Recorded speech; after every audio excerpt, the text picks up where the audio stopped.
long before the East Palestine disaster turned the nation's eyes to rail safety. Smart TD had been working to pass laws that protect railroaders and local communities. Now, Colorado is set to become the first state to pass legislation related to train length. We're working on rail safety legislation here in the state of Colorado for the 2024 session. East Palestine really blew up last year, no pun intended, at the beginning or the middle of the Colorado legislative session. So we worked on getting a bill drafted, getting some language. Basically, this bill, we worked on it. We were never able to get a bill introduced last legislative session.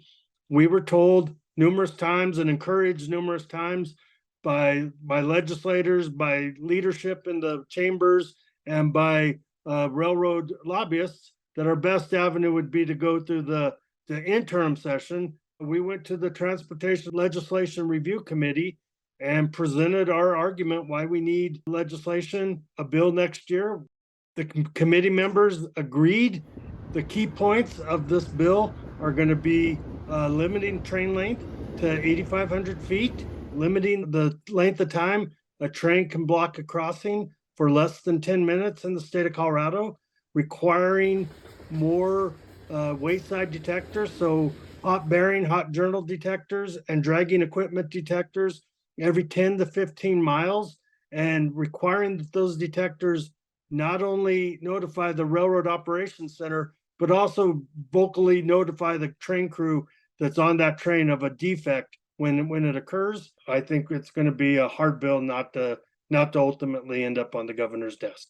A military train from Fort Carson derailed right across from the El Paso County Jail in Colorado Springs. So that drew a lot of media attention, a lot of media spotlight.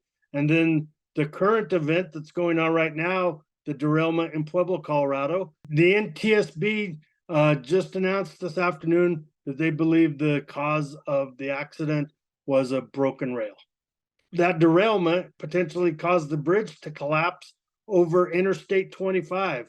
So a major United States interstate going from north to south, Interstate 25, is closed in both directions. The local news is showing the traffic. It's a 30 to 40 mile detour around to get to Colorado Springs from Pueblo.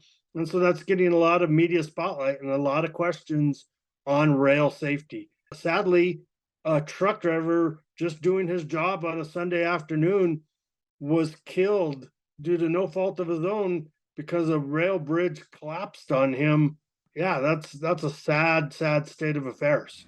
We're just going to continue to talk about rail safety and how important it is.